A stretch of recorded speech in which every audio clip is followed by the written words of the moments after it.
¿Ya empiezo? Pati, Todavía. perdóname, déjame presentarte un momentito. Ah, ya. ¿Cómo están? Quiero presentarles a Patricia Matt. Ella es socióloga peruana. Es además una pionera en nuestro país a hablar acerca del género y la economía, comenzando en los años 90 con su grupo de género y ajuste estructural, y luego hoy en día género y economía, que dirige hasta hoy en día para muchos de nosotros, Pati, es un referente en estos temas. Así que es un gusto poderla presentar y espero que puedan escuchar lo que nos cuenta. Adelante, Pati. Ok, buenas tardes. Creo que son buenas tardes para todos, ¿no? Entonces, espero que hayan tomado una buena tacita de café, porque esta clase va a ser un poquito densa, porque he tenido que juntar dos clases en una, entonces no sé bien cuánta información se va a retener, pero lo importante es que las diapositivas se les van a dar, entonces se va a poder repasar algunas de las afirmaciones que acá se hacen, ¿no? En este mundo fascinante de la economía feminista, porque sobre todo en su desarrollo en América Latina, ¿no? Que junta mucho del pensamiento de las feministas de la Via Yala, comunitarias, indígenas, las académicas, las feministas de la ciudad, de las feminismos populares, en un tema que debería concitar más atención que la que hasta ahora tiene dentro de nuestras reflexiones feministas, ¿no? Entonces, es esta parte de qué hablamos cuando hablamos de economía feminista desde América Latina, ¿no? Va a tener un doble o triple desarrollo que en algún momento, no sé, Gaby, vamos a tener de repente que cortar un poquito y luego seguir, porque hay bastante información que compartir, ¿no? Es sobre todo, va a tener dos partes, una que son como los conceptos y procesos de la economía feminista. Ahí sí hay una ligazón un poquito más con el debate sobre economía feminista en general, ¿no? Y un segundo momento que sí aterriza más en lo que es América Latina y sus claves centrales, ¿no? Para tener un conocimiento de esta casa grande en la que vivimos. Y he empezado un poco por lo que significa el desmontaje de lo que se entiende por economía, ¿no? O sea, ¿qué es la economía? ¿Qué estatuto de validez tiene hoy, ¿no? Todos más o menos sabemos que la economía es una búsqueda de bienestar en medio de recursos escasos. Otros dicen que la economía es un conjunto de actividades económicas que se refieren al dinero, al trabajo, a la tecnología, ¿no? En general hay un conjunto de perspectivas sobre hacia dónde va la economía o qué significa la economía. Pero hay un marco teórico muy fuerte, predominante, que es la economía neoclásica, ¿no? Que es la que seguramente, si ustedes van a las universidades, va a ser la que mayoritariamente se enseña y la que mayoritariamente, lamentablemente, se aprende, ¿no? Pero dicho esto, hay que decir que para nosotras, desde nuestro grupo de economistas feministas, la economía es la que pone en el centro la sostenibilidad de la vida, ¿no? Esa es más la definición que se acercaría a nuestra mirada feminista de la economía, ¿no? ¿Y por qué es que su estatuto de validez hoy está en cuestión? No solo porque se equivocaron en todo, cada vez que hay una crisis económica, no hay economista hegemónico que pueda salvarse sobre esto. Eso ha hecho que haya ido perdiendo su legitimidad, ¿no? Como interpretadora y por lo tanto previendo salidas frente a las situaciones que se enfrentan, ¿no? Entonces, eso ha hecho que haya una confluencia de un conjunto de críticas que acá le he puesto más o menos resumidas en 4 para que ustedes la van a entender bien, ¿no? Una es esa pretensión de objetividad y ese olvido de que forma parte de procesos sociales, ¿no? Nosotros como feministas sabemos muy bien que para nosotros un proceso social importantísimo es el que tiene que ver con la reproducción de la vida, ¿no? Sin embargo, y es desde allí que nosotros hablamos, ¿no? Entonces, no se puede plantear un asunto de una economía que mira la realidad, ¿no? Cuando deja de lado un conjunto de otros procesos que sostienen la vida, ¿no? Ese contenido monolítico del que les hablaba, ¿no? Esta preeminencia de esa economía neoclásica neoliberal, ¿no? Que tiene varias peleas, ¿no?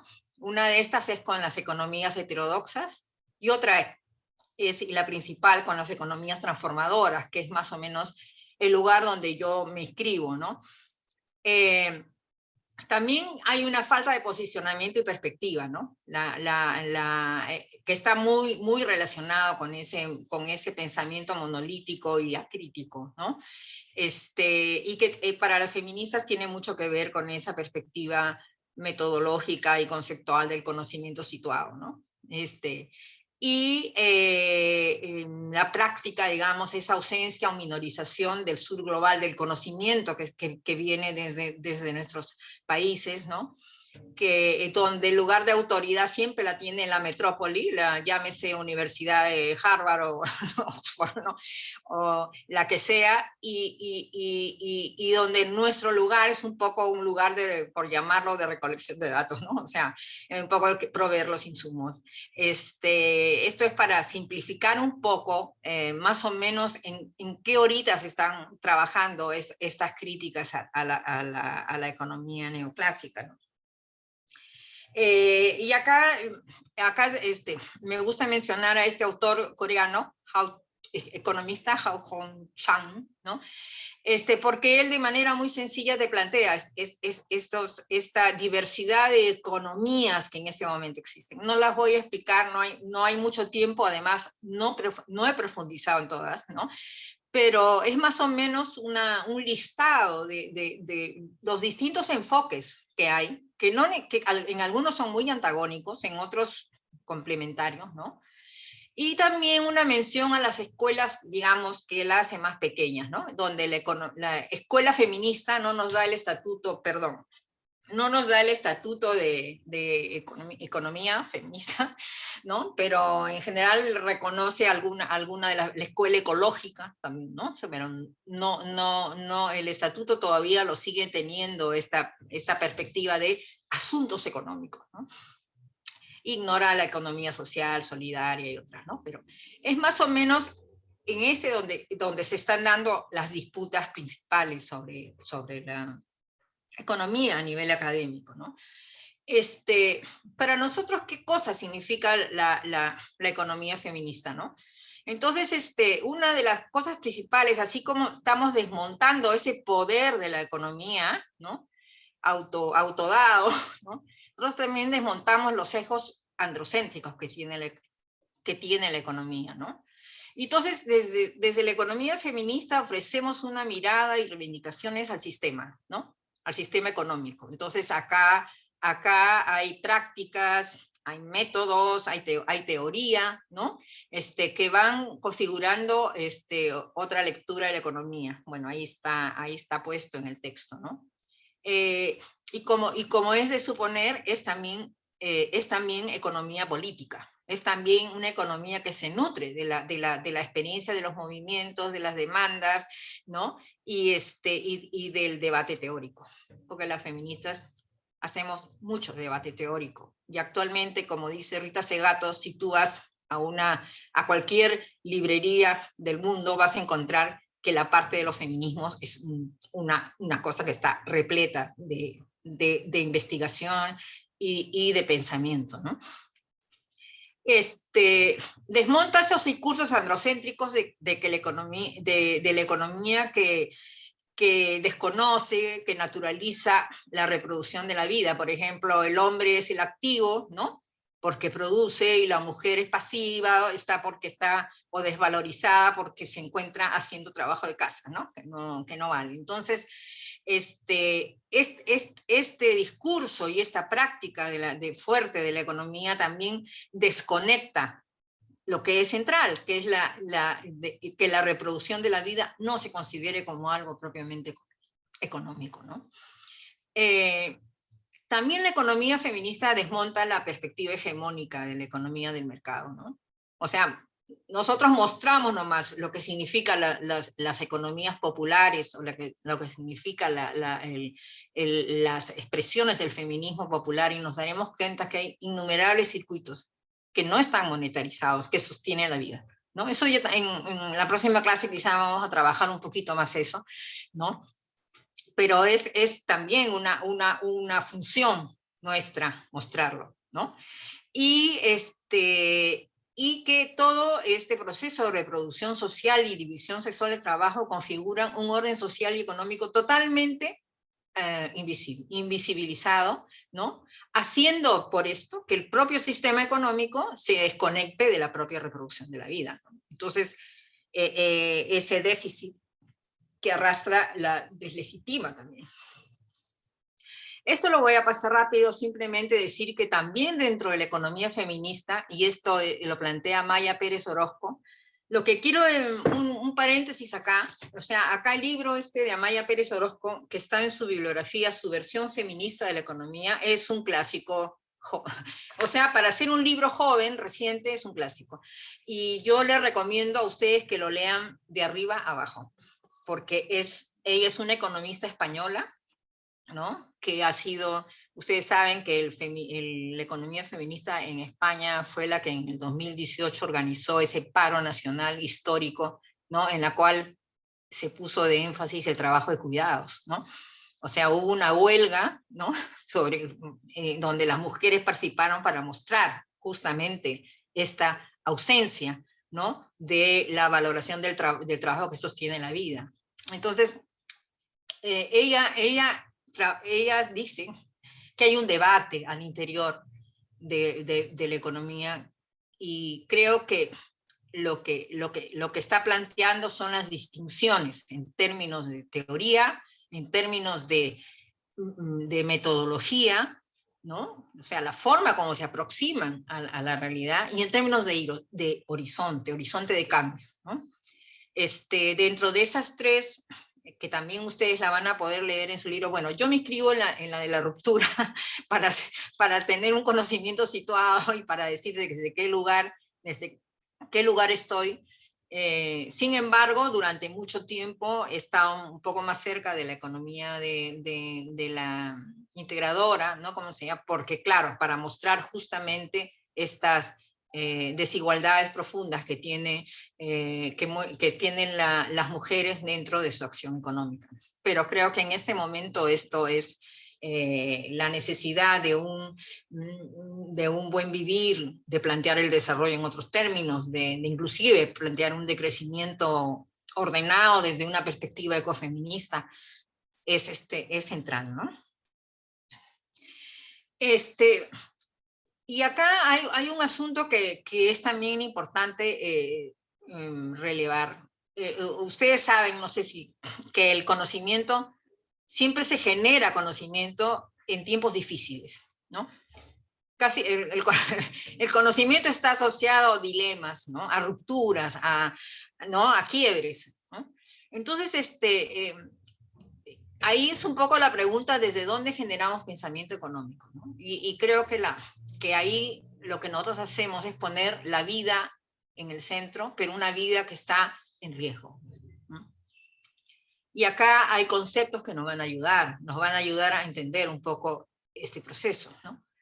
Cuando hablamos de crisis, ¿no? Estamos hablando como la que vivimos casi permanentemente, ya casi no podemos hablar de momentos punta, ¿no?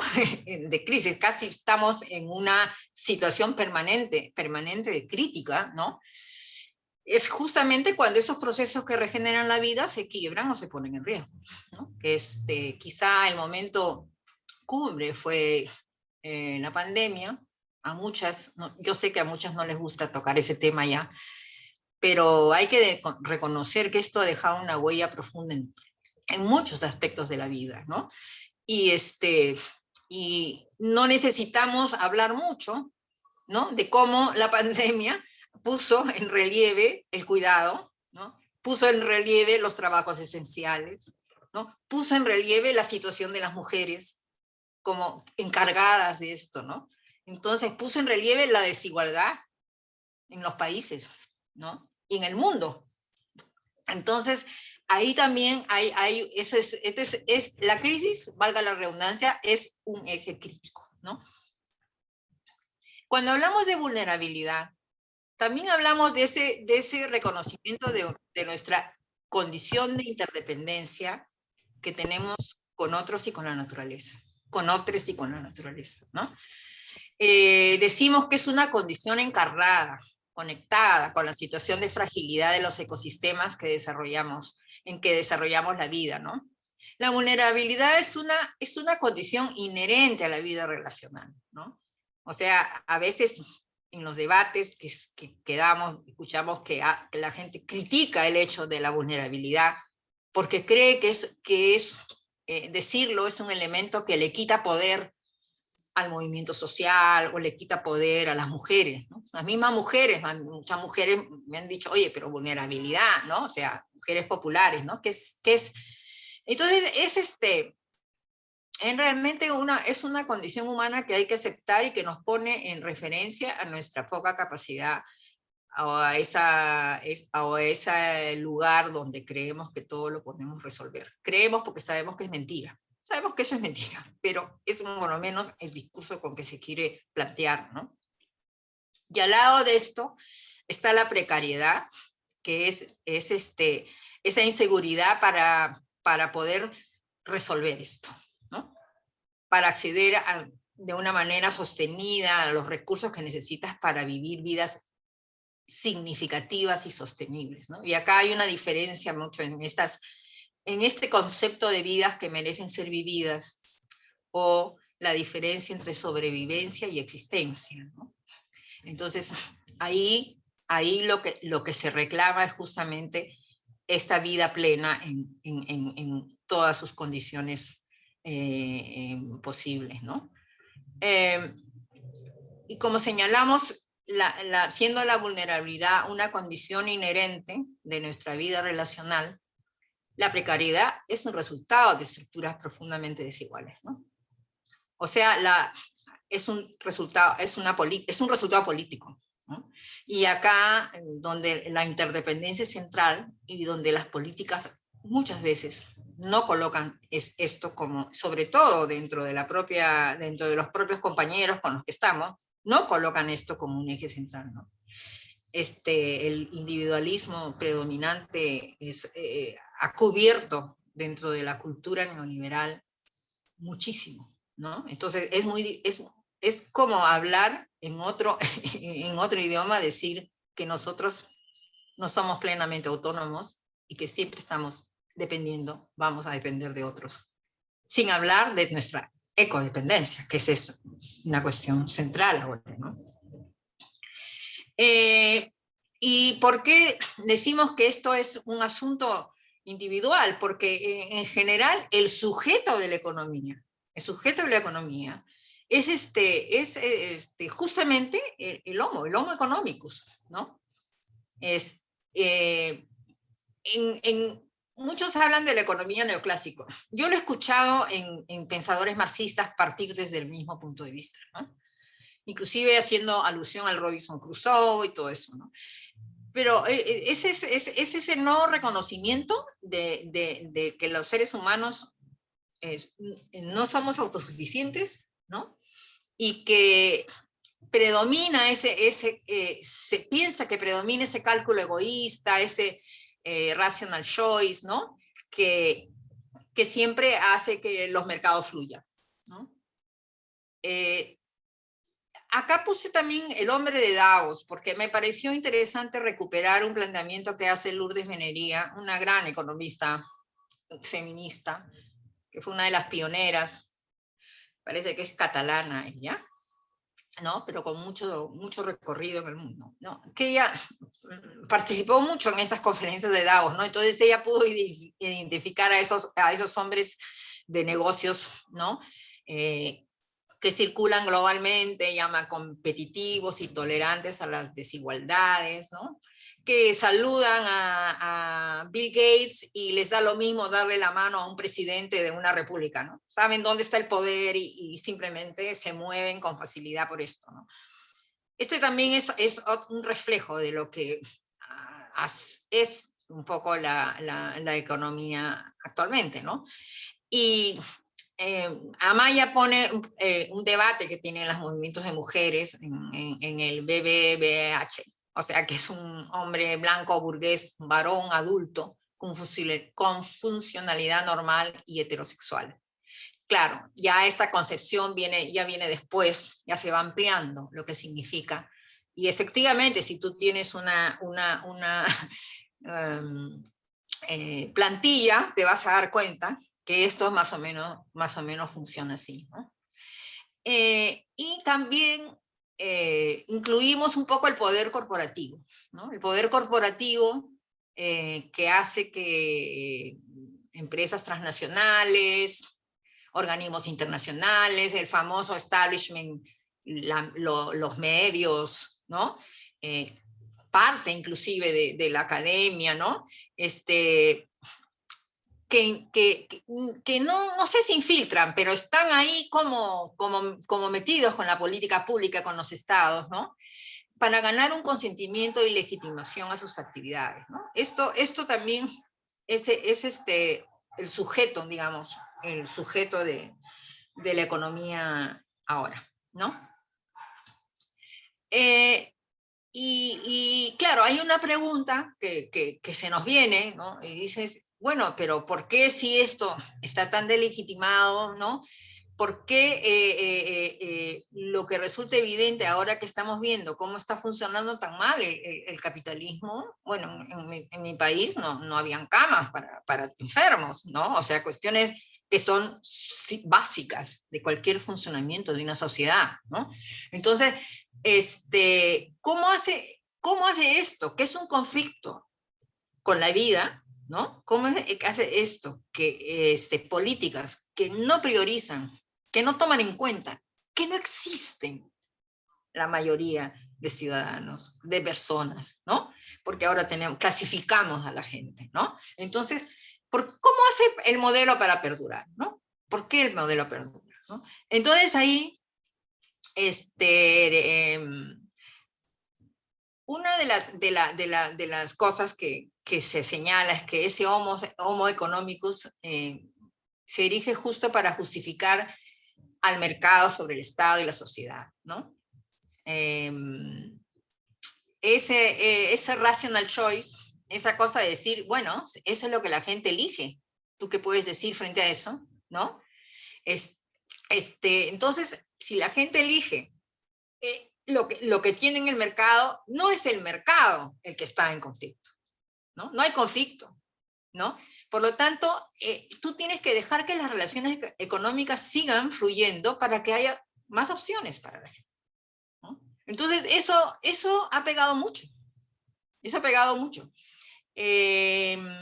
Solamente para decirles que en una de las últimas encuestas que se hizo acá, uno de los últimos censos que se hizo, sobre qué pensaban los peruanos sobre salir de la pobreza, la mayoría de los peruanos son meritocráticos, que ellos pueden salir adelante, ¿no?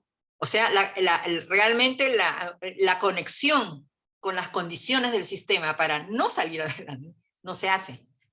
Yo creo que eso también es un resultado de tantos años de cultura neoliberal. Por eso es que la discusión sobre los cambios culturales es central ahora, ¿no? Además de eso de que tú eliges tu camino y eres pobre si quieres, ¿no? Pero en realidad tú estás haciendo siempre una elección libre, ¿no? Además de eso, hay toda la trampa de entender que todo lo que queda fuera de la economía de mercado son externalidades, ¿no? Todo. Tenemos el daño que hace la minera, el problema del desempleo, la desocupación, ¿no? La falta de infraestructura del cuidado para la mayoría de la población, ¿no? No se asume como un asunto económico, ¿no? Son las famosas externalidades, ¿no? Y ahí se han como inventado, bueno, yo he puesto dos, de repente ustedes conocen más que podría entrar dentro de ese proceso, pero que tiene que ver, por ejemplo, con la política social y ambiental, ¿no? Entonces, sí, está hecha pues en particular la política social para tratar de nivelar las desigualdades, ¿no? Sin considerar que las necesidades básicas, ¿no? son parte de la economía. Esa es una parte social, ¿no? Quedando fuera de las reformas económicas, de las políticas económicas, ¿no? Eso tiene su cajón. Y acá sí tiene el efecto de que categorizar el trabajo de las mujeres como social, desplazando también su aporte económico. Ese también es una preocupación de las economistas feministas que están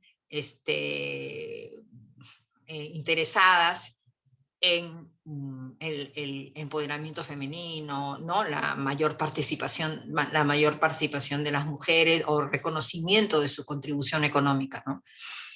Y estas externalidades pueden ser tratadas como el Estado como un regulador. El rol del Estado en los últimos años ha sido ese, ¿no? Subsidiador, es decir, bueno, definir qué sectores tienen que ser trabajados por la empresa privada, el Estado subsidia de tal manera, cómo dejamos a la pequeña empresa, le damos facilidades o no. Entonces, hay un rol de no asumir un poco una función central, ¿no? Que tiene que ver también con este discurso neoliberal de debilitar al Estado y hacerlo más funcional al sector privado, ¿no? Estado compensador, claramente, esto se ve sobre todo cuando analizamos los extractivismos, ¿no? Cómo el Estado ha desarrollado un conjunto, pero también en la política social en general, ¿no? Un conjunto de proyectos, propuestas que tratan digamos, de que los desbordes o las injusticias del modelo se compensen de cierta forma, ¿no? Y donde las mujeres tienen un rol central, porque además hay la percepción, quizás sea cierta, no lo sé, de que las mujeres administran mejor el dinero, ¿no? Entonces también, hay un Estado que hace mucho de eso y que ahora con la crisis también se acentuó, ¿no? Con lo de la pandemia. Y el Estado represor que realmente utiliza la fuerza, ¿no? Pero al mismo tiempo judicializa, ¿no? Esta es la perspectiva de tantos líderes ligados a estas luchas contra las grandes concesiones, obras mineras, ¿no? Que son permanentemente perseguidos, ¿no? Entonces hay estos roles que el Estado está jugando para evitar justamente que este conflicto capital-vida explosione, ¿no? Y acá solamente una mención, ¿no? O sea, volver a la pregunta de qué es una vida digna, ¿no? ¿Qué es el buen vivir? ¿Qué es una vida que merezca la pena ser vivida? Hay un economista que les he puesto ahí, Sánchez, que es que plantea tres cosas que pueden ser importantes a considerar, ¿no?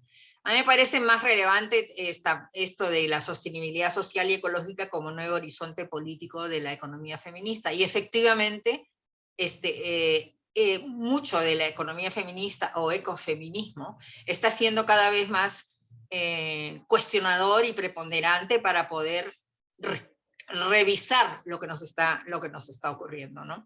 Y por lo tanto plantear salidas, ¿no? No digo soluciones, solamente salidas, miradas, perspectivas, ¿no?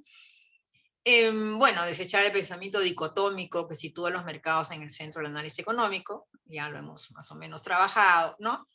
Y ella coloca también, vuelve sobre la vulnerabilidad, ¿no?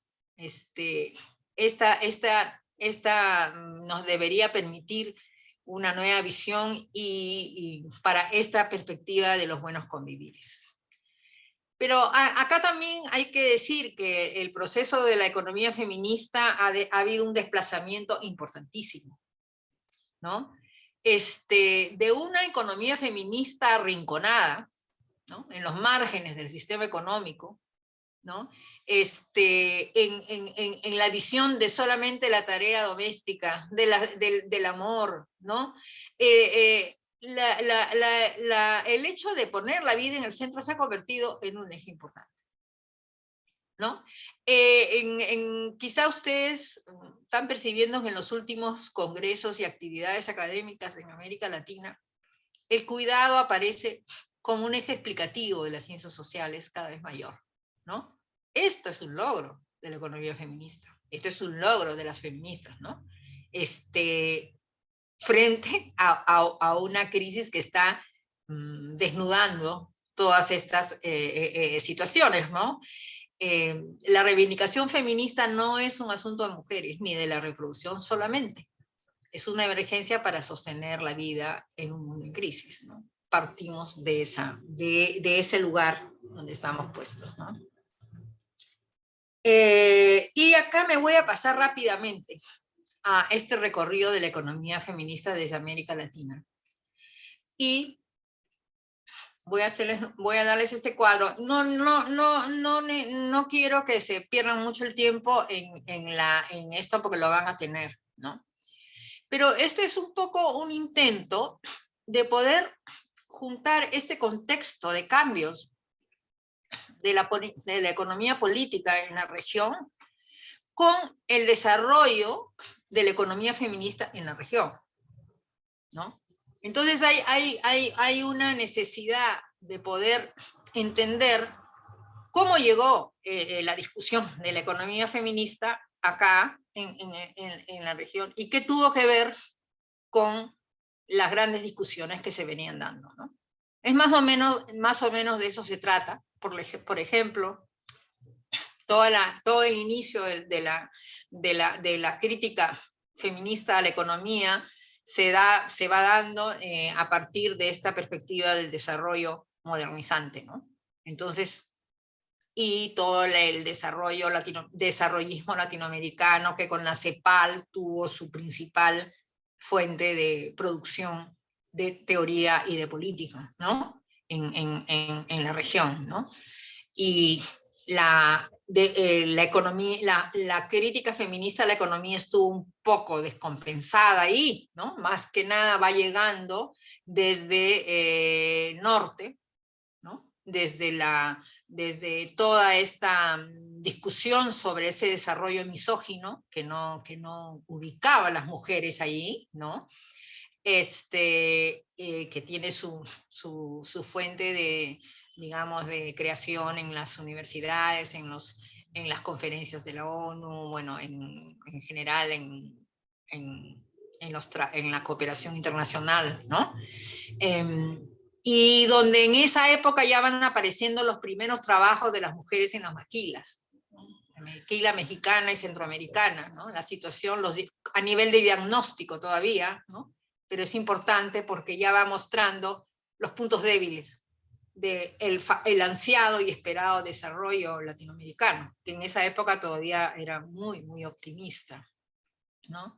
Y luego ya con el ajuste, ¿no? Toda la crisis de la deuda, el desbarrancamiento de las políticas, entre comillas, populistas, por decirlo de alguna manera, ¿no? Entonces ahí que entra una tremenda impacto en las economías familiares, pobres sobre todo, ¿no? Entonces ahí es donde se comienza a ver este feminismo popular, ¿no? Un feminismo que si bien trabajaría en la economía de la supervivencia, era capaz de tejer redes de solidaridad y de plasmar liderazgos políticos que fueron muy importantes, que hasta ahora en algunos países continúan, ¿no? Tenemos organizaciones importantísimas ahí, ¿no? Tenemos a la FEPOMUVES, ¿no? La Federación de las en Brasil, en México, asociadas a la Iglesia, a estas corrientes también de la teología de la liberación y de la educación popular de Paulo Freire, ¿no? Venían un poco de esta reflexión. Y acompañó toda la iniciativa de comedores populares, de ollas comunes, ¿no? Que se iban mostrando en nuestros países, ¿no? Luego tienes ahí la instalación del neoliberalismo en una época de globalización ya claramente, ¿no? Tienes ahí también todos los procesos de liberalización de comercio, inversiones, ¿no? Y al mismo tiempo tienes a China como un actor que va a permitir que haya un boom también de todo lo que son los precios de las materias primas, ¿no? Acá ya el posicionamiento feminista se da en los movimientos contra la globalización, y en el caso nuestro, contra el ALCA y la mercantilización de la vida, ¿no? Y hacia fines de los 90, ya con el debate que se comienza a surgir con las nuevas constituciones y además de la reivindicación, del desarrollo de la reivindicación indígena, ¿no? De los pueblos originarios, ¿no? Y las grandes disputas que se van dando ya a nivel de los territorios, ¿no? Hay una gran presencia de protagonismo femenino, que luego va a sostener este feminismo de Abya Yala, ¿no? Que es este feminismo comunitario, feminismo descolonial, indígena, ¿no? Y también popular, ¿no? Que va a incorporar esta mirada ecológica y de cuidado en la sostenibilidad de la vida, ¿no? Junto a los posicionamientos feministas que se estaban dando ya a nivel de la macroeconomía, ¿no? Las economistas comienzan a disputar la agenda, por ejemplo, de la fiscalidad, ¿no? A llamar la atención sobre lo que está ocurriendo con las mujeres, ¿no? En este proceso, y la crítica feminista al poder corporativo, ¿no? O sea, las mujeres vamos aprendiendo, ¿ya? Con nuestra enorme capacidad a contestar y a desarrollar perspectiva en esos asuntos, ¿no? Y ahora, y por último, la crisis de la sostenibilidad de la vida, ¿no? Bueno, yo pongo siempre estas cosas como pregunta. Sostenibilidad de la vida que tuvo su momento pico en el COVID, ¿no? Y en algunas guerras que seguirán viniendo, que espero no lleguen por acá, aunque estamos llenos de guerras internas, de violencia interna en nuestros países, ¿no? Pero donde ahí se plantean todo es a nivel de pregunta, porque no hay manera de, ¿no? de poder hacer receta ahí, ¿no? Ahí tenemos vamos a hablar de desaceleración, de reescalar la economía, ¿no? El rol de la economía digital, cuánto va a tomar, los nuevos extractivismos, el litio, ¿no? Ya queremos hacer una corporación de litio entre los países productores, ¿no? La amenaza a la vida en común continúa, ahora ya no son solo la pelea con las transnacionales o la palma que quiere, la palma y la soya que quieren arrasar con la Amazonía, ahora son dentro de las mismas comunidades, ¿no? Con todas estas corrientes de narcotráfico, tala, cómo se ha juntado, ¿no? La pesca ilegal, la minería ilegal, ¿no? Todo esto que constituye una amenaza cotidiana a la vida en comunidad, ¿no? Y esto es cada vez se acentúa más porque los estados los dejan, ¿no? Los estados los dejan, o al final, no sé, se podrían decir que hasta se hacen cómplices, ¿no? Pero en general esto necesitamos discutirlo más entre nosotras, ¿no? Sobre todo las que estamos por una perspectiva de cambio social, con justicia económica, ¿no? Y con justicia de género.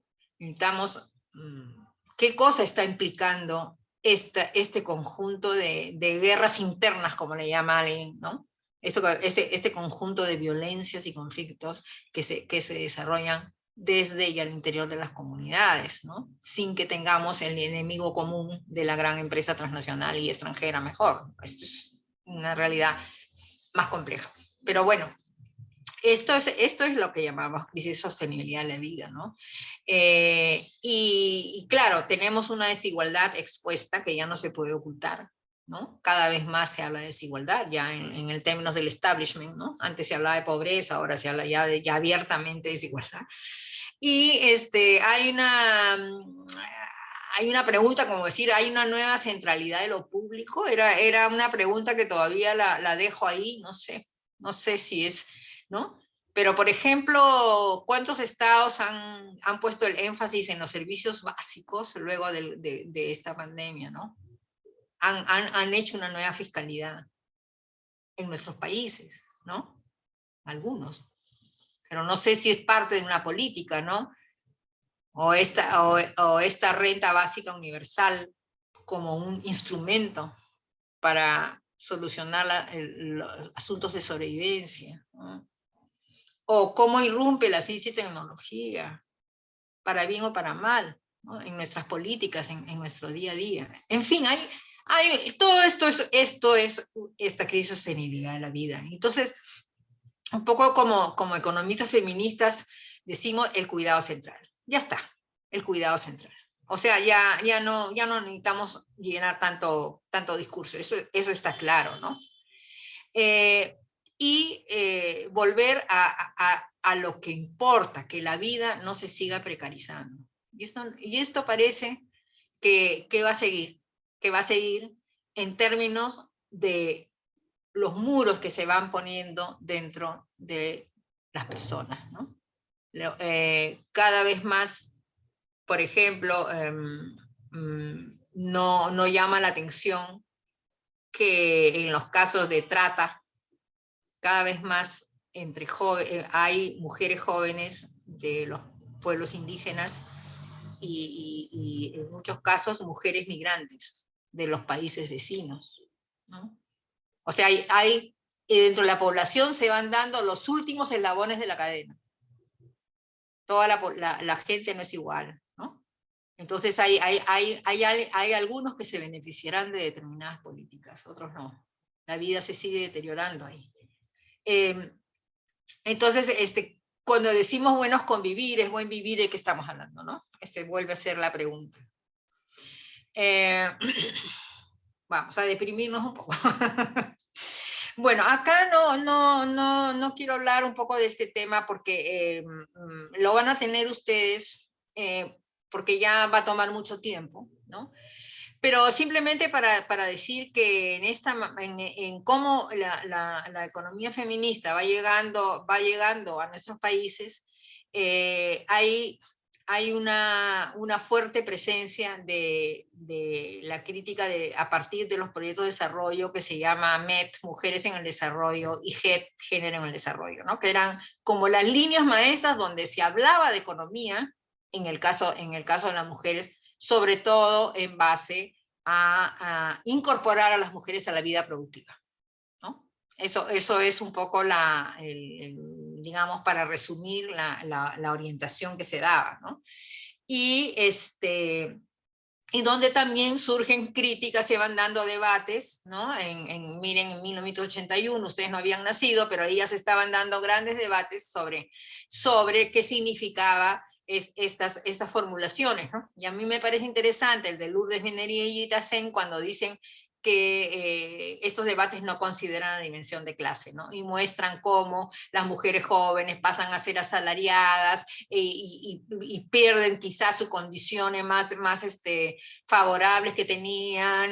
En fin, hay una fuerte crítica política a estos enfoques que se venían dando desde las Naciones Unidas, desde el conjunto de conferencias y todo esto, ¿no? Y dicen, por lo tanto, lo que debe discutirse no es tanto la participación o no de la mujer en el desarrollo, sino su forma de integración al mismo, ¿no?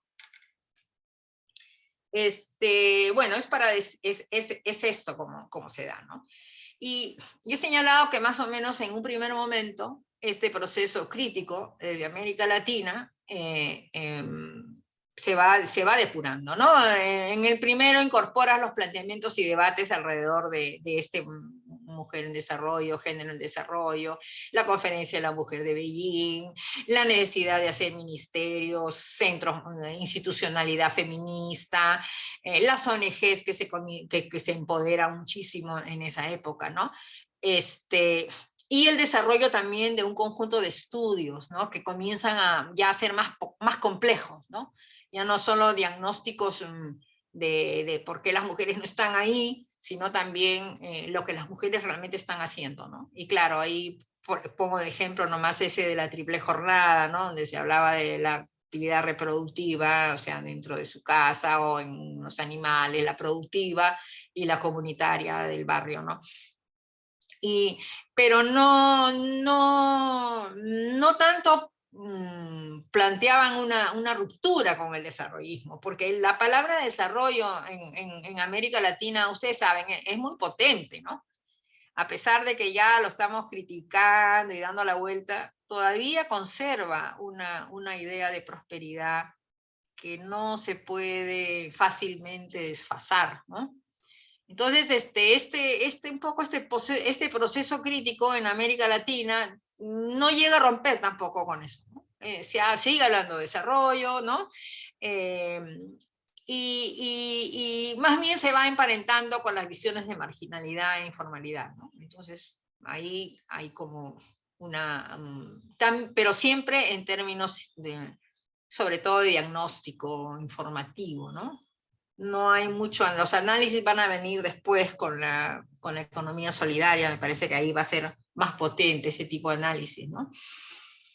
En un segundo momento ya es el momento de esta que les estaba contando, ¿no? De estas políticas de ajuste, ¿no? O sea, esto se da en un momento en que el movimiento de mujeres era importante. No era fuertísimo ni al nivel que ha llegado ahora, pero era importante. Era un movimiento que no se podía dejar de tomar en cuenta, ¿no? Estaba logrando avances significativos, ¿no? Y ahí es donde también hay un lugar para este feminismo popular que les he contado, ¿no? Que no era solamente un victimismo, ¿no? Sino que era también una perspectiva de cambio, ¿no? Era importante, ¿no? Por estas conexiones que habían, ¿no?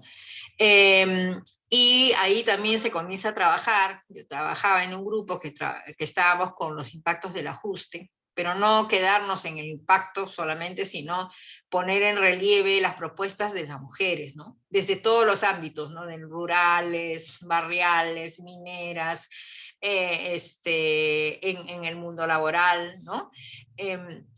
Y este énfasis también tenía sus críticas, ¿no? Las críticas desde algunos feminismos, porque consideraban que estas iniciativas de comedores, de botiquines comunales, ¿no? De iniciativas de enseñanza, ¿no? Reproducían los roles tradicionales de las mujeres. Es una crítica válida, digamos, ¿no? Nunca hubo mucha descalificación, pero digamos que fue puesta esa crítica, ¿no? Y desde las izquierdas, ¿no? Porque cuestionaban que ese tipo de cosas amortiguaban los efectos de las políticas económicas, ¿no? Habían compañeros que querían mostrar, ¿no? Sangre y fuego de todo esto, y la verdad es que sí, era también una crítica importante, pero las mujeres salieron adelante, como decía, con nuevos liderazgos, ¿no? Y nuevos manejos de la negociación con el Estado, ¿no? Las mujeres aprendieron a negociar, en algunos casos han negociado leyes importantes para la alimentación popular, ¿no? Y así, pero en general digamos, feminismo con estas características tiene este tiempo, ¿no? El 70, 90, 20 años más o menos de...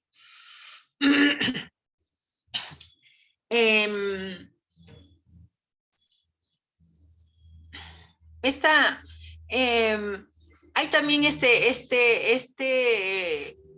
feminismo de izquierda, ¿no? Este feminismo que hace la crítica fuerte a las políticas de libre mercado. Este viene luego, ¿no? Viene luego del ajuste, ¿no? Donde dice que el mercado está reorganizando la vida de las mujeres, ¿no? Y eso era una definición bastante crítica con el triunfalismo de Beijing, ¿no? Y todo el avance en los espacios institucionales para las mujeres, ¿no? En ello. Y que sin embargo se llamaba la atención sobre, a pesar de esos avances institucionales, las mujeres seguían afectadas por este mercado, ¿no? Y ahí donde aparecen núcleos notorios, ¿no? Que llamo de reflexividad del movimiento de mujeres, ¿no? Que hasta ahora las tenemos, felizmente, ¿no? La soberanía alimentaria, que es uno de los más poderosos, relevando el rol de la CLOC, la vía campesina, ¿no?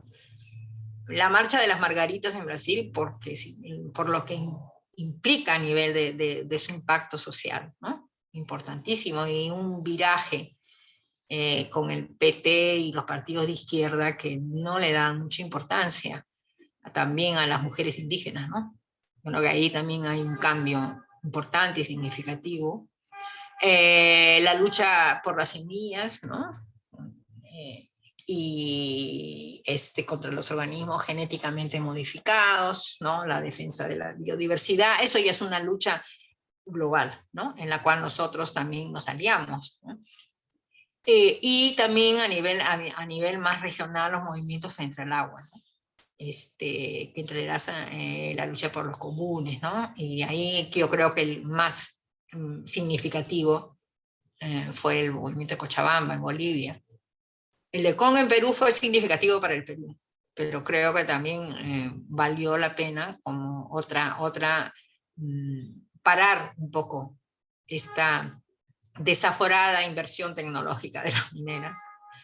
Bueno, y que ahora en la nueva Constitución de Chile tiene también un rol preponderante de defender el derecho al agua, ¿no? Que tanto había sido adueñado en la práctica por las empresas, ¿no? En particular por las mineras.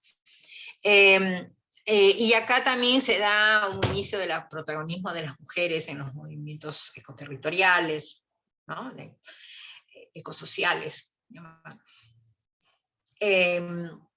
Y su punto más alto es la lucha contra el ALCA y la mercantilización de la vida. Para las que pudieron verla, les que pudieron verlo, no sé si lo vieron, pero fue una experiencia fundamental para la región, que se juntó también con los gobiernos progresistas, con una crítica mucho más fundamentada frente al neoliberalismo, ¿no?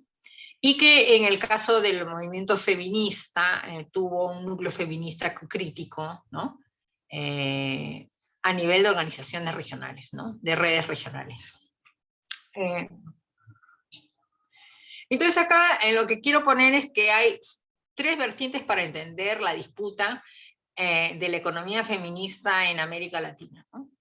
A ver, estos impactos del ajuste y el papel de las mujeres populares, ¿no? Esta idea del subsidio, entre comillas, del trabajo en los hogares, en las cocinas y comedores colectivos, ¿no?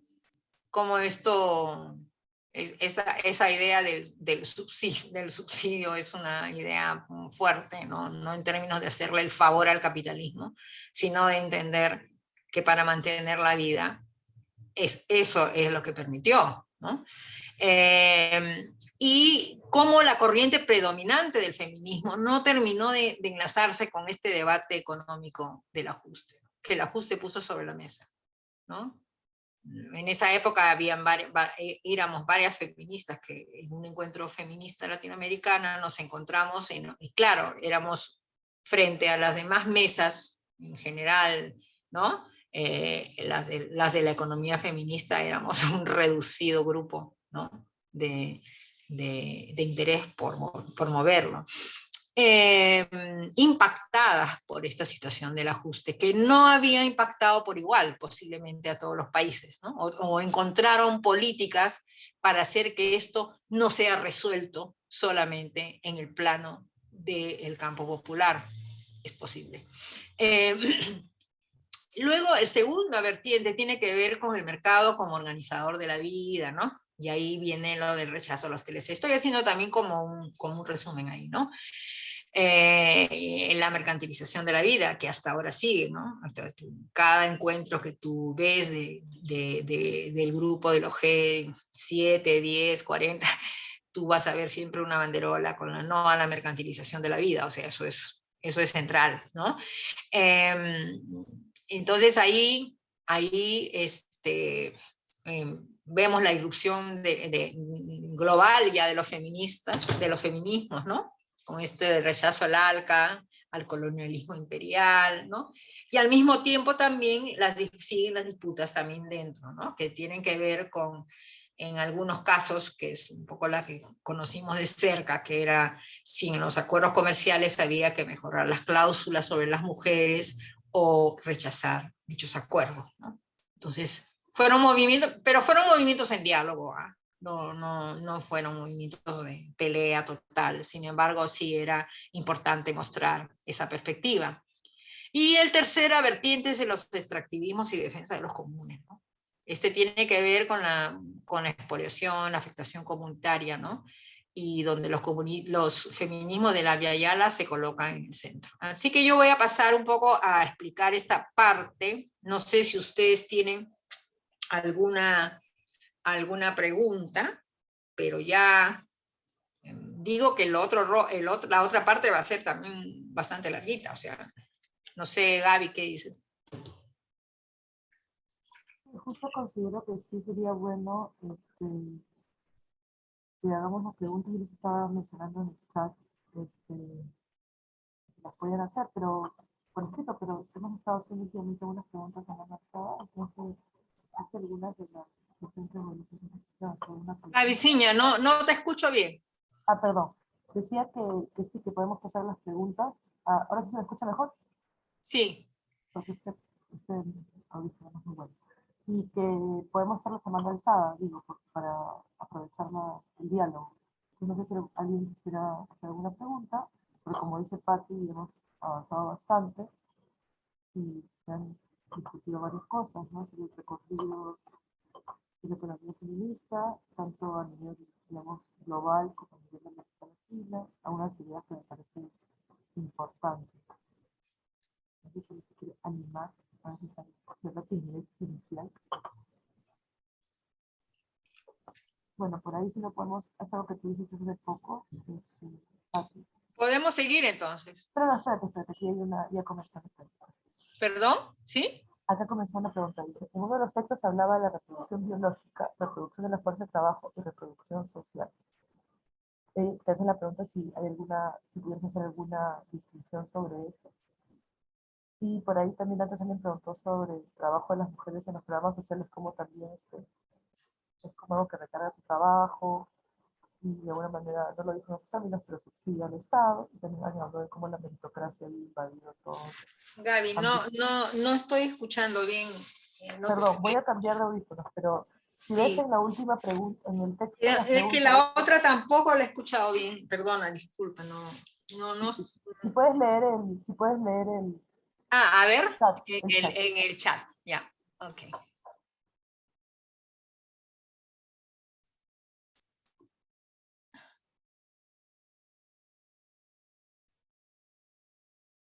Ajá, ya, la reproducción social va a ser una clase, ya. Sí, Natalia, la reproducción social para nosotros es fundamental en el marco propuesto por Antonella Piccio, nuestra economista querida.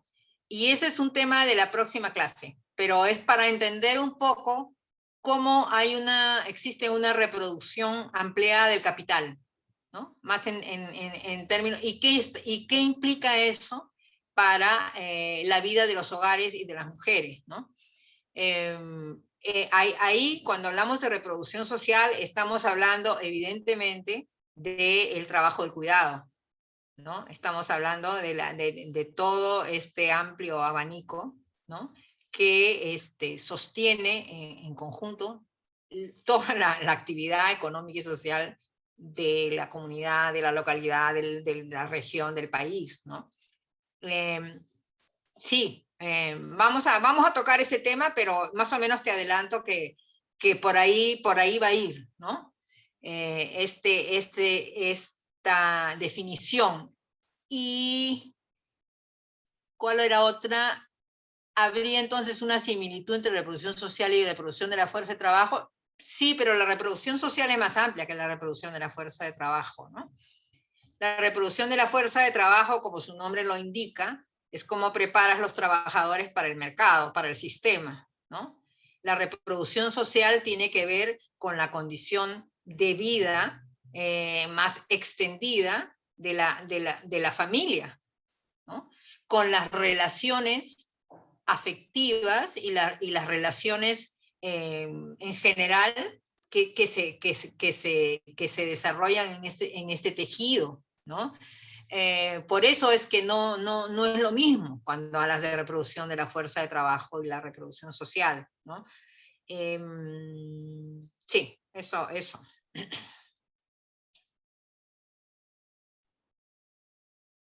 ¿Alguna otra pregunta?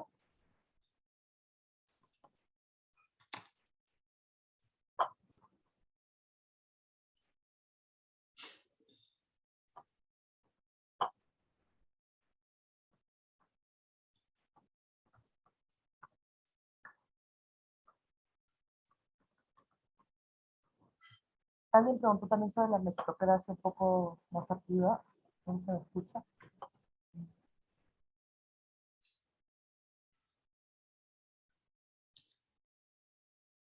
Sobre la meritocracia.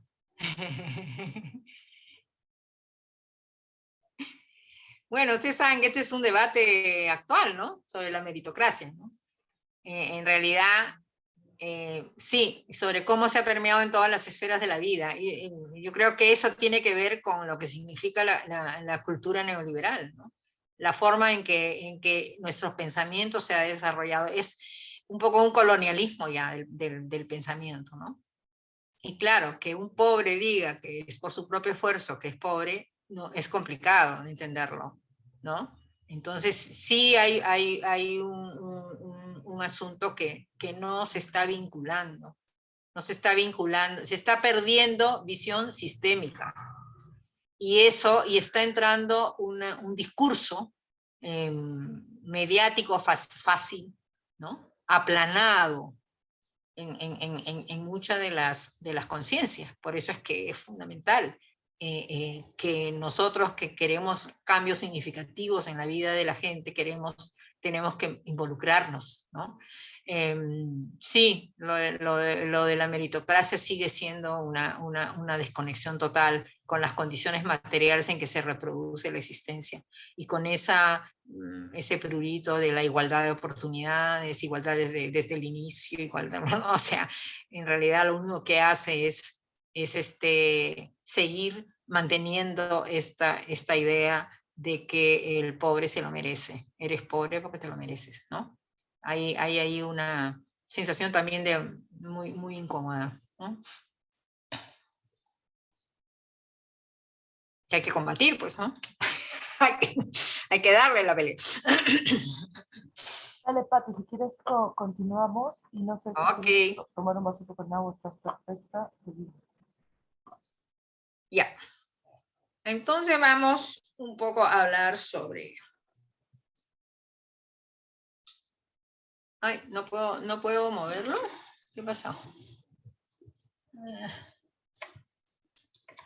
Ahora sí, ya. Entonces acá en la formulación del curso por eso digo que estos son 2 clases en realidad, ¿no? Hay un poco para ver claves en América Latina, viendo lo que significa el extractivismo y los bienes comunes, ¿no?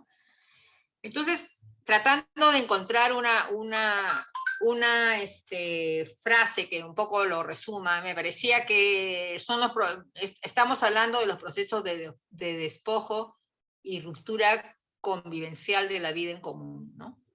Y con dos puntos de vista, dos puntos de partida un poco distintos, ¿no? El eurocéntrico, que es digamos, muy preponderante en la discusión sobre bienes comunes, sobre todo, ¿no? Que es la acumulación originaria del desarrollo capitalista, y la de nuestros países, donde el punto de partida es la conquista y la colonización, ¿no? Donde el despojo está ligado a los procesos extractivistas, ¿no? Y donde los comunes o bienes comunes se dan bajo una tensión antagónica, una pelea, una disputa, ¿no? Entre el despojo y la mantención de formas de vida comunitaria. Entonces ahí hay un movimiento importante para tomar en cuenta. Solamente voy a hacer alguna mención a Silvia Federici, es el segundo libro recomendado. Bueno, ustedes ya lo tienen seguramente, ahorita no lo tengo en la mano. Es el segundo libro recomendado, que es Calibán y la bruja, ¿no?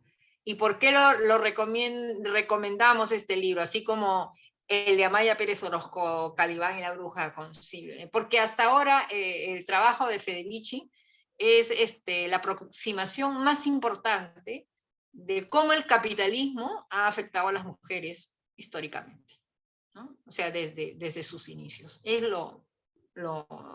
hasta ahora yo no he encontrado otro más que sintetice de una manera tan brillante como lo hace Federici, ¿no? Entonces acá simplemente voy a recortar, porque tenía bastante para dar, pero no, el tiempo se nos va a ir, ¿no? Pero acá la idea es de que para Federici la acumulación, el origen del capitalismo, que como ustedes saben es la acumulación originaria de los que varios economistas hablaron, pero siempre nos quedamos con el Capital de Carlos Marx, ¿no? Que su primer tomo lo plantea, ¿no? Su tercer tomo, depende de qué edición. Pero bueno, lo que dice la Federici es de que el capitalismo se desarrolló como contrarrevolución, ¿no? Fue una manera de destruir un mundo de prácticas y resistencias al orden medieval. O sea, cuando se narra el capitalismo, se narra como, sí, hubo un proceso que no sé qué, que se pasó del sistema feudal al sistema artesanal, ¿no? Entonces hay como una lectura que fluye, ¿no? Y lo que ella dice, no, esto fue una cosa también a sangre y fuego, fue una contrarrevolución, implicó cambios de tremenda envergadura, ¿no? Que afectaron sobre todo a los artesanos y a las mujeres, ¿no? Y dice, la mirada marxista de la acumulación originaria es insuficiente. Lo que ocurrió, porque la mirada marxista de la acumulación originaria pone mucho peso a la separación del campesino, de sus medios de producción, como era su tierra, sus instrumentos, ¿no? Para quedarse como una fuerza libre para ser contratada en estos incipientes procesos industriales que se comenzaban a dar en las urbes, ¿no? Para migrar, todo esto. Esta lectura que ya conocemos un poco sobre el marxismo, ella dice, el énfasis de Marx iba en esa separación, ¿no? Para dejarlo libre, ¿no?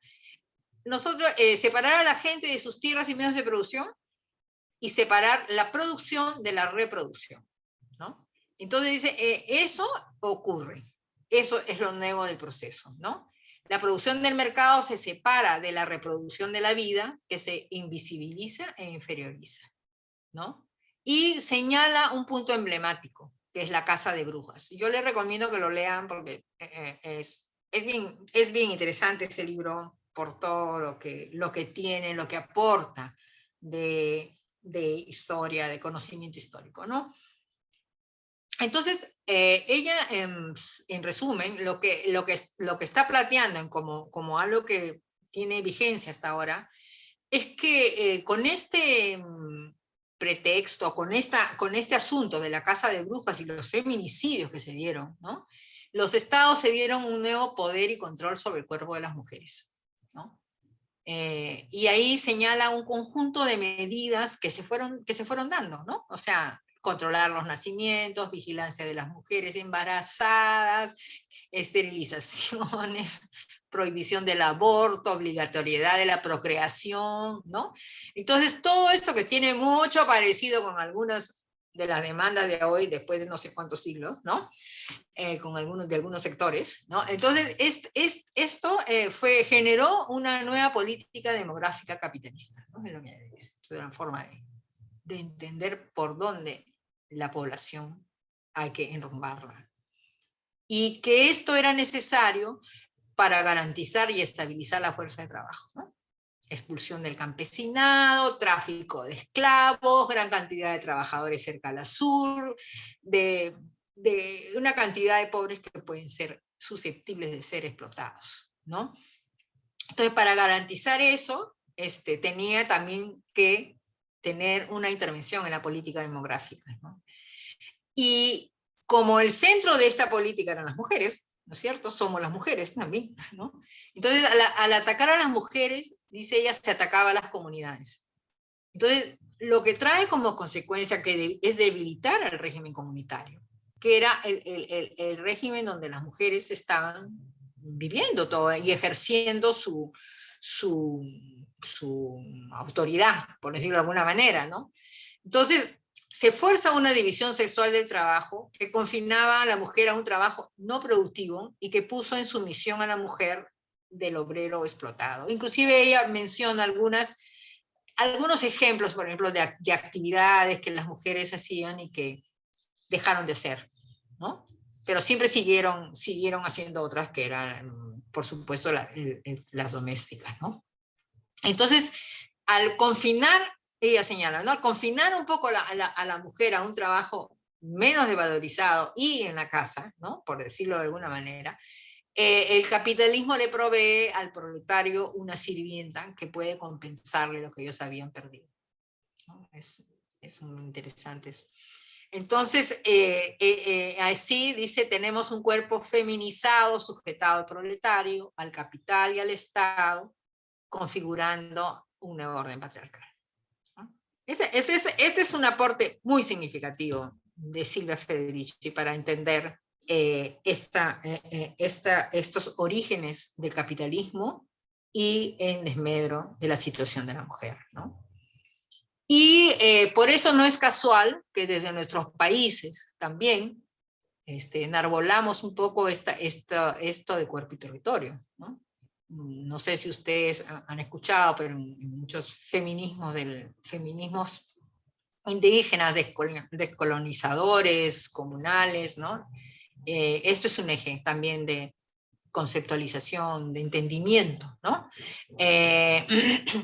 Que es una línea de continuidad desde la colonia hasta nuestros días, ¿no? Y que en realidad se ha usado como un lugar de amortiguamiento de todos los impactos de la sobreexplotación, ¿no? del trabajo y de la destrucción de los territorios, ¿no? Cuerpos disponibles llama, ¿no? Se llama para que el sistema siga apropiándose de su trabajo productivo y reproductivo. Tendría algunas discusiones con esto, pero sí, es fuerte, pero es, ¿no? Y desde la colonia, el poder patriarcal racista, eso sí hay que recuperar de nuestra historia, ¿no? Se ha apropiado de cuerpos de mujeres indígenas, de las esclavas negras, violentándolas, al mismo tiempo que destrozaban y expulsaban de sus territorios, ¿no? Que son, como sabemos, los lugares de vida en común, de creencias, ¿no? De interdependencia con otros seres vivos. Y también este concepto nos permite aproximarnos más a lo que queremos con sostenibilidad de la vida, ¿no? Entonces, es que hay que afirmar que no hay vida humana al margen del cuerpo y toda la vida está arraigada a un territorio, ¿no? El cuerpo y el territorio soportan, son la condición material en que se encarna la vida, los sentires, interconexiones, ¿no? Y el vínculo con el otro. Y las mujeres han vivido históricamente la defensa y el cuidado de los territorios y la vida, y ahí se señala que desde ese arraigo al territorio han desarrollado y mantenido experiencias de sostenibilidad. Eso es importante tomarlo en cuenta, ¿no? Una alusión nomás al pensamiento occidental, androcéntrico y blanco, porque no vamos a hablar de ecofeminismo ahora, se supone que vamos a hablar en la siguiente clase, ¿no? Pero es sobre ese saber dualista que impregna toda la ciencia occidental, ¿no? Que separa cuerpo emocional inferior del alma, ¿no? La condición pensante. Entonces, y que claramente dualiza y ubica a la mujer, cuerpo y naturaleza en el mismo lugar como un polo de inferioridad, ¿no? Frente al hombre, mente y la cultura, que desde esa postura superior los niega, los deja, ¿no? Los marginaliza. Bueno, esto es para un poco entender también cómo se va desarrollando una mirada conceptual a todos estos procesos, ¿no? Y cuando hablamos de extractivismos, ¿de qué estamos hablando? ¿No? Y ahí yo no suelo leer mucho a autores hombres, no porque esté en contra de eso, sino me parece que ya los hemos leído demasiado, ¿no? Entonces, ahora hay que recuperar nuestras brillantes mentes que tenemos. Pero acá me parece a mí que hay que ser justos, y el de pensamiento de Budinas es bastante, Eduardo Budinas es bastante a tomarlo en cuenta revelador, ¿no? Él más o menos trabaja una visión de extractivismo, que lo tienen ustedes acá, ¿no? Habla de extensión y de intensidad, ¿no? O sea, una explotación de recursos naturales a una gran extensión y a una gran intensidad, ¿no? Y que no afectan demasiado el territorio donde están, ¿no? Porque se exportan. No es que no afectan, digamos, ecológicamente, no afectan mucho económicamente, o sea, no necesariamente deriva en mejores condiciones para la gente que vive ahí, ¿no? Y claro, son exportaciones de piedras, ¿no? Son básicamente materias primas sin procesar, ¿no? Bueno, él señala que no es un modo de producción, es un modo de apropiación, ¿no? Y que creo que eso es importante a tomar en cuenta, ¿no? Y que perenniza este rol de proveedor de materias primas de nuestros países en la División Internacional del Trabajo. Esto ustedes lo van a poder encontrar en el texto de extractivismos, ¿no? Pero que es importante retomar 4 ideas acá, ¿no? Entonces, cuando acá el desarrollo, siempre que esté puesto desarrollo está entre comillas, por si acaso, no está siempre puesto como una afirmación muy grande, ¿no? Pero acá sí se trabaja como cuatro cosas que nos parece importante. Por ejemplo, que el desarrollo es indispensable para el crecimiento. Ese es la típica discurso, mensaje que se da en nuestros países, ¿no?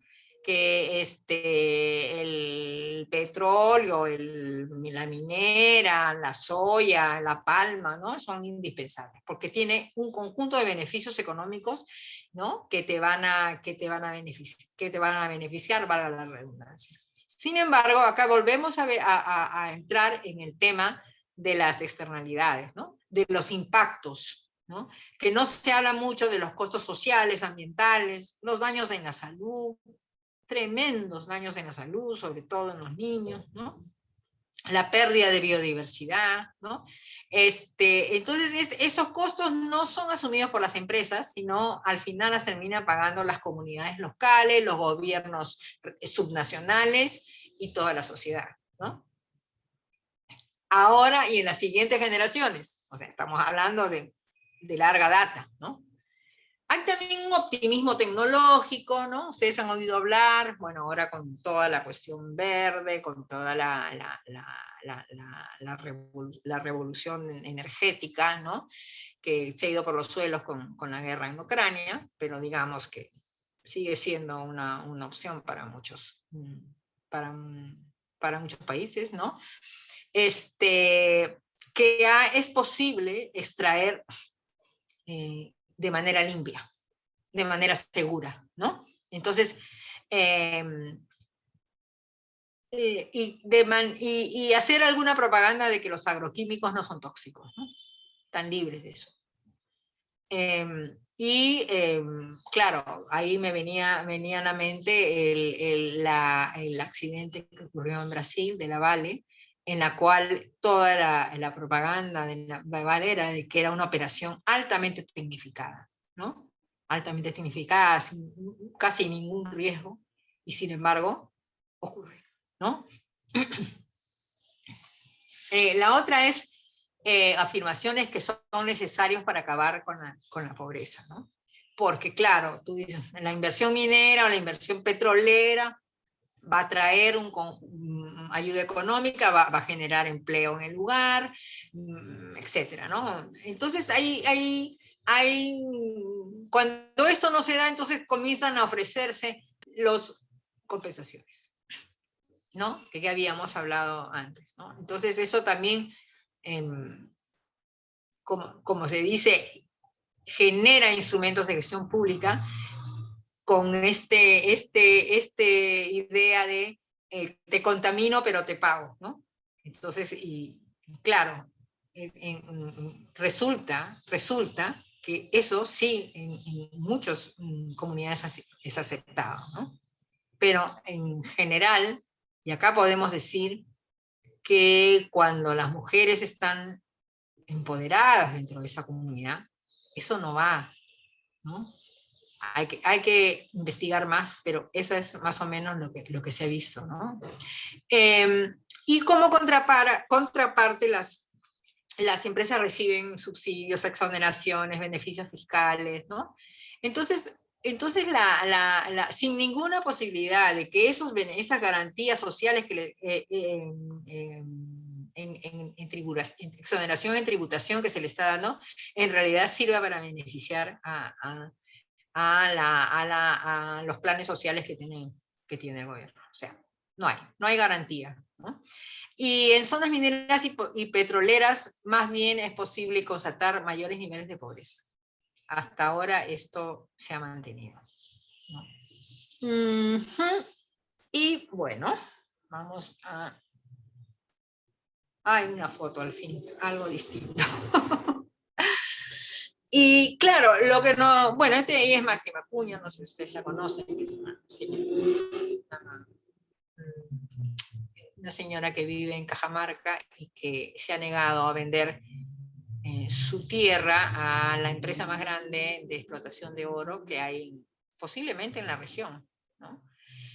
que está impidiendo esa expansión y ha recibido muchísimas amenazas y en general la han afectado, la han atacado también, su casa, sus hijos, ¿no? Pero ella recibe una enorme solidaridad también. Ha ganado el juicio felizmente en frente a la empresa y eso le ha permitido seguir en su territorio, ¿no? Pero bueno, el proceso de despojo extractivista que afecta a la vida comunitaria se suman las violencias que las mujeres viven, porque a Máxima y a su abogada las han tachado de todo, les han dicho los peores insultos, ¿no? Y cuando no, ataques físicos. No olvidemos que dentro, en general, en las luchas territoriales, nosotros tenemos nuestro recuerdo de Berta Cáceres, ¿no? Tenemos el recuerdo de tantas mujeres que han sido asesinadas o violentadas, ¿no? Por defender justamente su tierra, su comunidad, su pueblo, ¿no? Entonces, hay una presencia fuerte de las mujeres, ¿no? Poniendo el cuerpo, como decimos, ¿no? es verdad que la mayoría de defensores ambientales en este momento son los hombres de los pueblos indígenas, ¿no? Son la mayoría, ¿no? Pero creo que lo de las mujeres es relevante en términos de una voz que aparece marcando una protesta desde ese mantenimiento de la vida.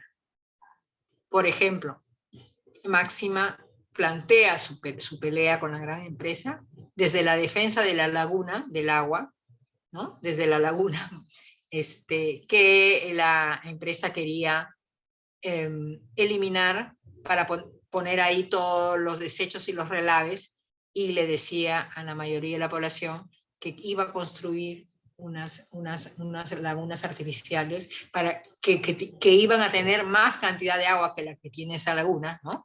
Para que eso pueda compensar o proveer mejores condiciones, por ejemplo, ¿no? Entonces hay este tipo de trucos, ¿no? Que las empresas ofrecen en un inicio de la inversión, ¿no? Y en la cual las mujeres lo tienen claro, que por ahí no va. Y entonces es ahí, y también hay que decir, y esto lo puse también porque estas agresiones también van de la mano con el avance de la economía ilegal, y hay que decirlo. Ahora es quizá igual o más grande la amenaza de la economía ilegal, del narcotráfico, la minería, la tala, la pesca ilegal, ¿no? Que está constituyendo una suerte de guerra interna, está constituyendo una suerte de desestructuración del tejido comunitario, porque lo que se está dando es que muchos de los actores que están ahí metidos son, algunos son colonos, o sea, gente que viene de otro lugar para vivir, entrar en la comunidad y hacer su cultivo, ¿no? Entonces, está ocurriendo un proceso serio en el cual casi no estamos trabajando una respuesta, ¿no? Casi no estamos trabajando una respuesta. Y eso va a seguir porque cada vez más este Estado no cubre, ¿no? Entonces, en este avance de la economía ilegal, entonces lo que han surgido, bueno, son todos estos movimientos de mujeres que nosotros ya conocemos, ¿no? Y otros por conocer, ¿no? El de la soberanía alimentaria, ¿no? El de la defensa de las fuentes de agua, que es lo que son Máxima y Cochabamba, y etcétera, ¿no? Desde la resistencia a los megaproyectos, ¿no? Berta, ¿no? Desde la defensa de la salud de las poblaciones, todas las zonas, las llamadas zonas de sacrificio, ¿no? Que son en este momento las zonas donde los relaves y toda la contaminación se acumulan una vez que la empresa está finalizando o se está alejando de la zona, ¿no? Y donde las personas que habitan ahí, porque no tienen otras opciones, tienen que quedarse a convivir con esos tóxicos, con esa toxicidad, ¿no? Zonas francas, zonas de sacrificio que encontramos en Chile, en Perú, en Bolivia, ¿no? Y que realmente nos muestran, ¿no? La depredación de los territorios también, ¿no? Como producto post paso de la mina o del petróleo ahí, ¿no? Tenemos también desde la resistencia a los megaproyectos, desde la defensa de las poblaciones, de la salud, ¿no? Hay muchas iniciativas en salud, ¿no? Que no tienen resolución, pero se está moviendo bastante, sobre todo por el envenenamiento con plomo en la sangre, ¿no? Esto que les explicaba, desde la contención a la contaminación con los desechos y sustancias tóxicas, ¿no? Y desde la defensa de los bosques, que es ahora también una cuestión central y que se une mucho con los objetivos de desarrollo y todo este asunto del cambio climático, ¿no? Y ahora ya vamos a terminar. Ya vamos a terminar. Como les dije acá, he tenido que meter varios puntos.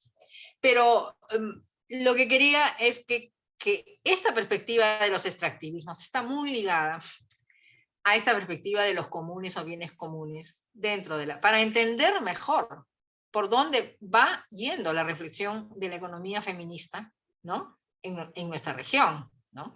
Entonces ahí una parte de la economía feminista, evidentemente, hay otra parte que no, pero este es uno de ellos, ¿no?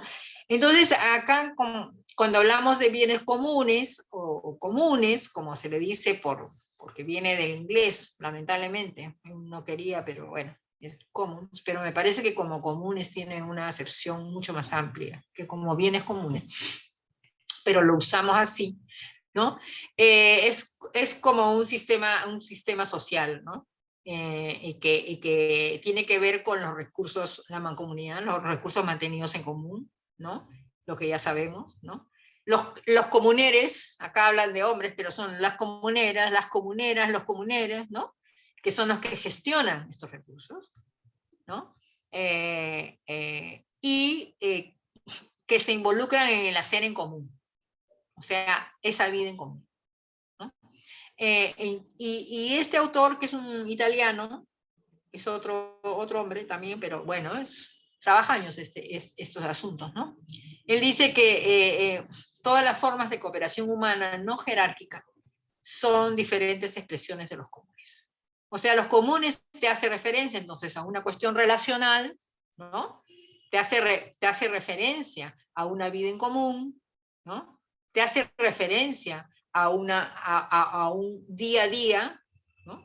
A un día a día donde se hacen y se piensan. Bueno, tiene toda esta cuestión de la comunidad más en nuestros países, pero en general se hacen, se piensan, ¿no? Y que en otros países ya se manifiestan como políticas desarrolladas desde las alcaldías, ¿no?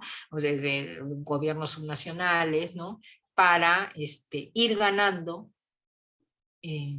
espacio político y real para los comunes, ¿no? O sea, es una posibilidad.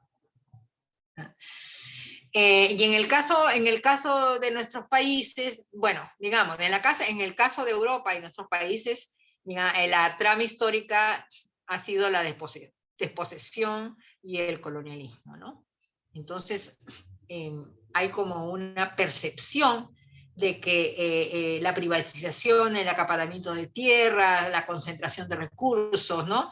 La pérdida de prácticas comunales ha traído en términos teóricos y de políticas el regreso a lo común, ¿no? Entonces, teniendo claro que en nuestros países, ¿no? la construcción histórica de los comunes, a diferencia del capitalismo que describimos hace poco cuando hablábamos de Silvio Federici, ¿no? Acá tiene una fecha de inicio que tiene que ver con la colonización, con la conquista y la colonización, ¿no? Entonces acá hay un punto claro que distingue, ¿no? La pérdida de la base comunitaria, la pérdida del mundo convivencial de los pueblos indígenas y comunidades afrodescendientes. Y acá colocaba desde Potosí a los neoextractivismos, ¿no? Porque es importante simbólicamente, ¿no? Recuperar lo que significó Potosí como gran alimentador de lo que significó Europa a partir de sus minas de plata, ¿no? Y los neoextractivismos porque al final los gobiernos progresistas también han usado la actividad extractiva para poder hacer distribución económica, ¿no? Entonces, acá desde Potosí a los neoextractivismos, entonces no siempre tenemos que la presión sobre los territorios indígenas y comunitarios es siempre continua, ¿no?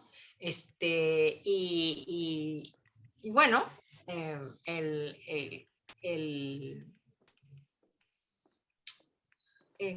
y que tienen que, entonces, pero esta situación de continuidad es lo que justamente nos permite a nosotros entender que los comunes no solamente se trata de algo de lo que yo tuve y ahora me lo quitaste, ¿no? O algo que estoy viviendo bajo tensión de mantenerlo bajo tu amenaza que me lo quieres quitar, Dios mío. Caminando 3 horas. Te mataste, Vero. Sino que también, una pequeña interrupción, sino que también tiene que ver con la construcción de futuro, ¿no? O sea, a veces tenemos una idea muy objetivada en el pasado, en la tradición, ¿no? Pero creo que también nosotros tenemos que mirar esta perspectiva de comunes también en lo que significa el futuro, lo que las madres quieren dejar a sus hijos, ¿no? Lo que la comunidad quiere ver en unos años, ¿no? O en general la sostenibilidad de las nuevas generaciones, ¿no? Entonces, esta idea del tiempo en la comunidad es importante, ¿no? No nos quedemos cristalizados en ese pasado maravilloso que fue atormentado por la conquista, ¿no? Eso también es un movimiento que sigue permanente cambio y tiene perspectiva de futuro.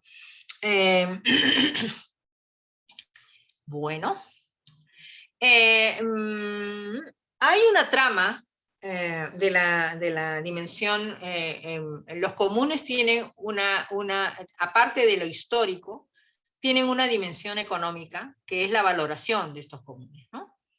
Entonces acá, siempre el punto de partida de esta valoración de los comunes es el famoso texto de Harding que se llama La tragedia de los comunes, ¿no? Este señor hizo un folleto, un libro, ¿no? Delgado, digamos, ¿no? Donde él decía que los comunes, por ser unos bienes escasos y necesarios, esta idea, ¿no?, de escasos necesarios, no pueden ser administrados por los comuneros, ¿no? Ellos lo que necesitan ser administrados por el Estado o por los privados, ¿no? Porque lo que va a ocurrir es que los comuneros van a entrar en disputas entre ellos, o aquellos que tienen un buen recurso van a querer ampliarlo, explotarlo más, ¿no? Y los otros van a ir perdiendo las posibilidades, y ahí se va a armar todo un problema que va a poner en riesgo el recurso valioso. Entonces eso era lo que él colocaba como premisa, ¿no? Y a él le responde Elinor Ostrom. Elinor Ostrom es una economista que fue la primera mujer que ganó el premio Nobel. Ella hizo un montón de trabajo de campo, ella viajó por todo el mundo para analizar justamente esos comunes, y fue capaz de elaborar una teoría, ¿no?, que se plasma en español en un libro que ustedes lo pueden conseguir, que se llama El gobierno de los bienes comunes, ¿no? Donde ella afirma que la tragedia de los comunes, de la que habla Hardy, está pensada pues en individuos, ¿no? En individuos además aislados, ¿no? Porque lo que ella ha visto en las prácticas comunitarias es cooperación y reciprocidad. Entonces tú sabes que con cooperación y reciprocidad puedes generar modelos racionales donde las comunidades gestionen bien, favorablemente, sus bienes comunes, ¿no? Entonces ella es una respuesta fuerte, documentada, porque Harding no documenta nada, es su pensamiento, teoría de juegos, no sé, había una cosa ahí detrás que no lo logro desentrañar porque no he logrado conseguir, he buscado ese texto, no lo he logrado conseguir, lo he leído por ahí partes, ¿no? Pero parece que este señor no elaboró con solidez ese planteamiento, felizmente, porque fue rápidamente contestado, ¿no?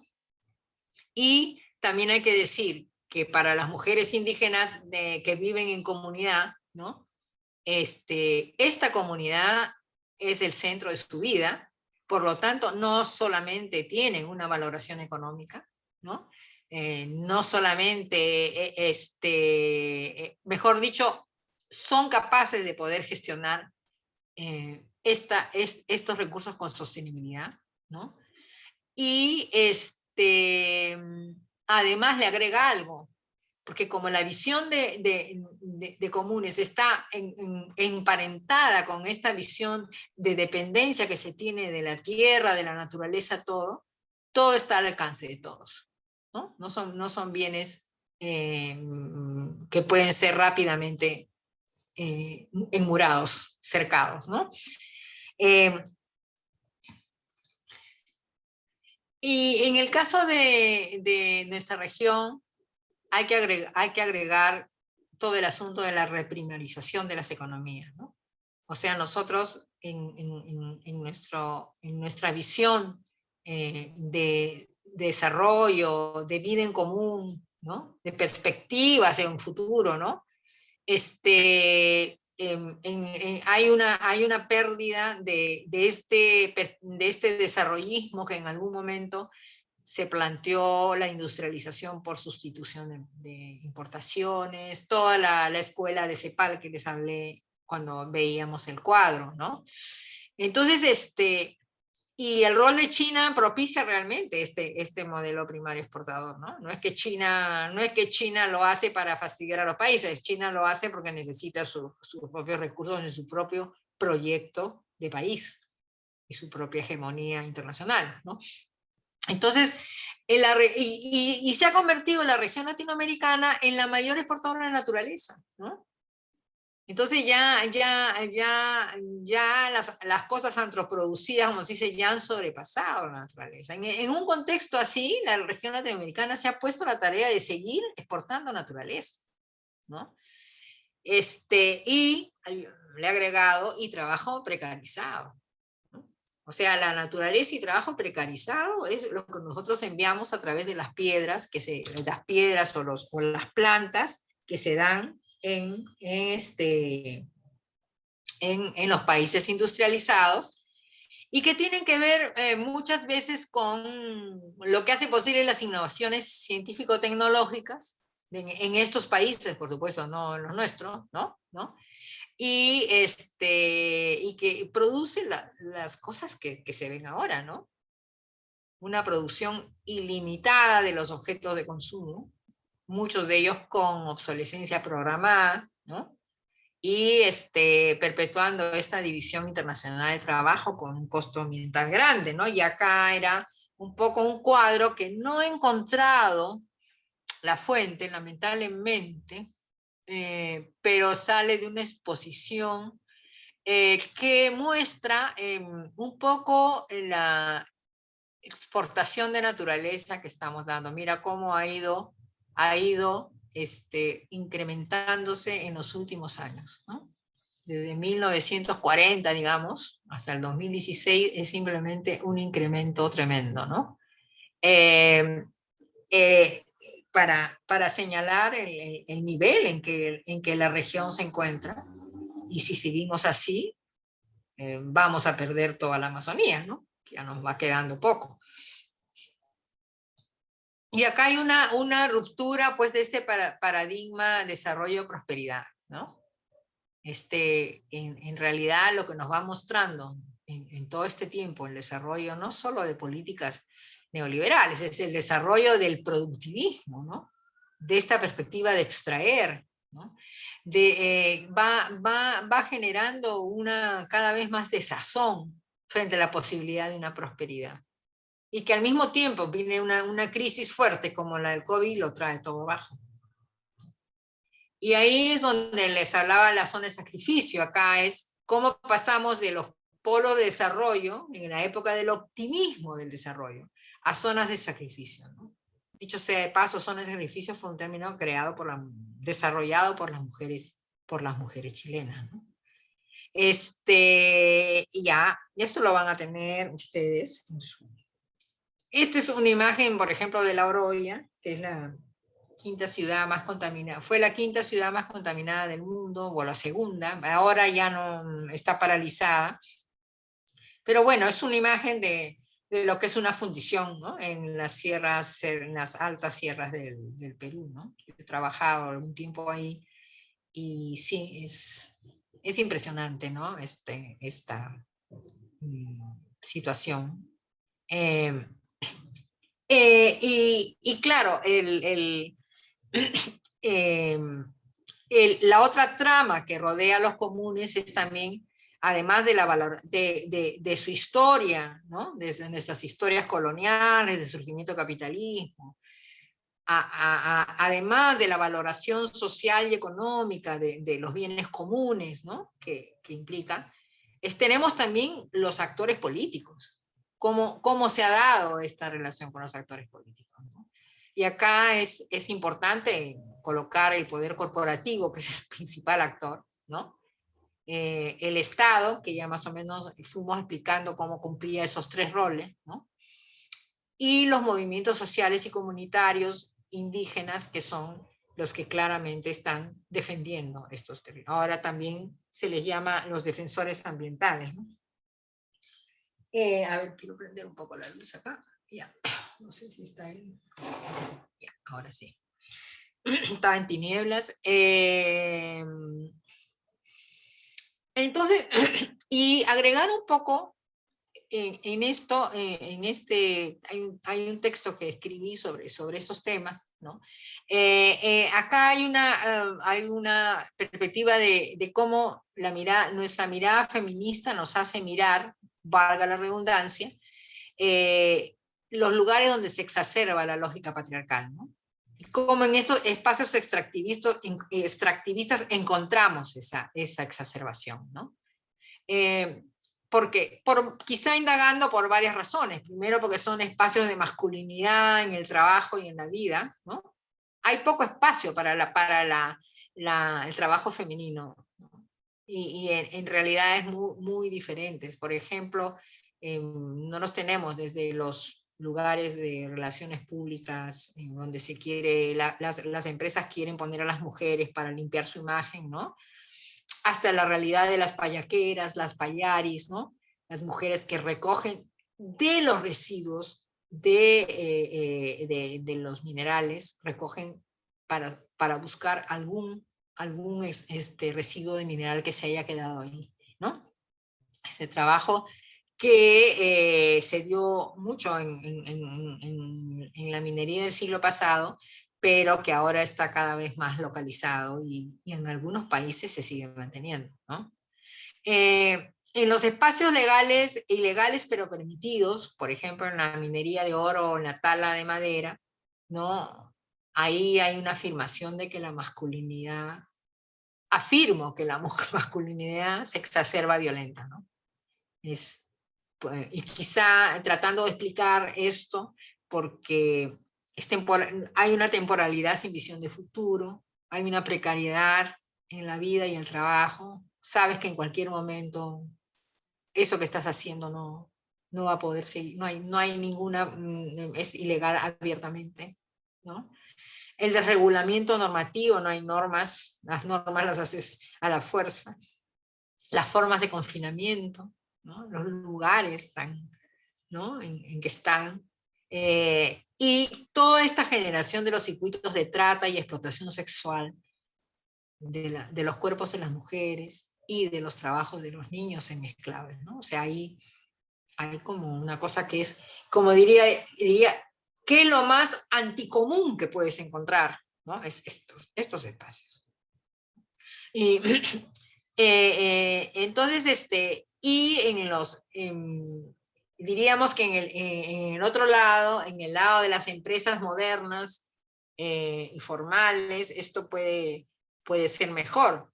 Sí, no llega a estos niveles, digamos, de precariedad, pero los regímenes laborales son muy duros, ¿no? Todos estos regímenes de acuartelamiento, que son aceptados por la OIT, ¿no?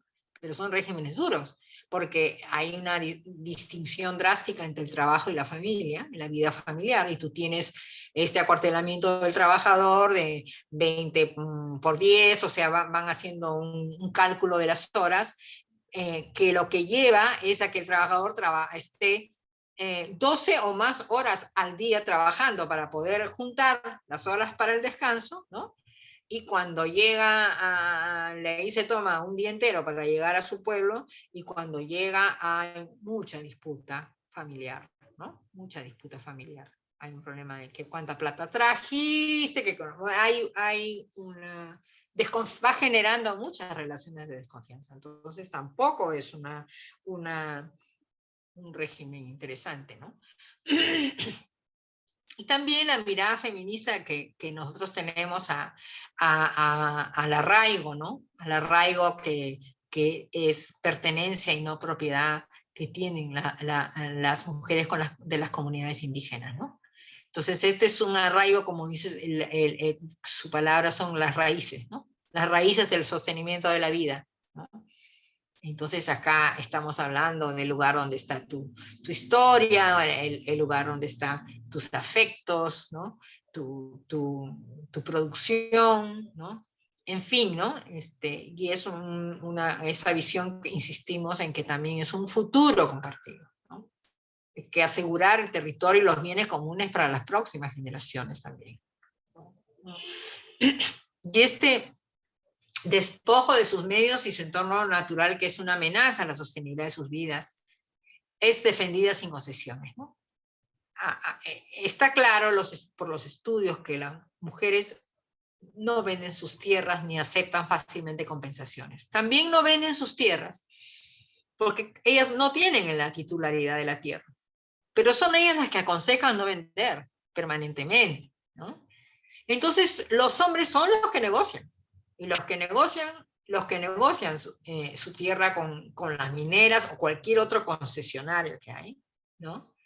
Y las empresas también detectan quiénes son, pues, los líderes comunales con los cuales pueden ir logrando esos avances, ¿no? Y por supuesto esos líderes comunales y tenemos testimonio sobre eso, son los que mandan de regreso a su casa a las mujeres, sobre todo cuando ellas pelean por eso. Entonces, ese famoso entronque patriarcal de los que tanto nos hablan las feministas descomunitarias es algo que se vive día a día, ¿no? Porque acá se entronca, ¿no? El entronque patriarcal viene desde la colonia y se entronca con estos nuevos dueños, ¿no? Porque vivimos en los extractivismos, vivimos un régimen de dueñidad, como dice la Rita, hace gato, ¿no? Acá se cree el amo y señor en muchas partes, ¿no? Entonces este entronque patriarcal, ¿no? Hace pues que hayan complicidad y alianzas desiguales, porque no es lo mismo un capataz de la empresa que un trabajador, ¿no? Hay siempre una negociación desigual, ¿no?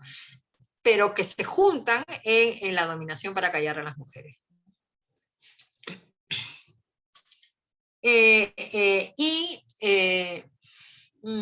También hablamos de estas desventajas del orden patriarcal y social de las desigualdades, porque, bueno, muchas mujeres no eligen quedarse en la comunidad. Estoy trayendo el tema de la elección sabiendo que me estoy metiendo un cuchillo, pero me estoy contradiciendo, pero bueno, tiene que ver también con las posibilidades que tienes de hacer cambios en tu vida, ¿no? Y claro, nosotros tenemos que no hay relaciones, no hay contactos con la vida pública, ¿no? Como la tienen los hombres, ¿no? Hay menos relación con los mercados cercanos importantes, donde puedes comenzar a hacer un nivel de comercio en los hombres, ¿no?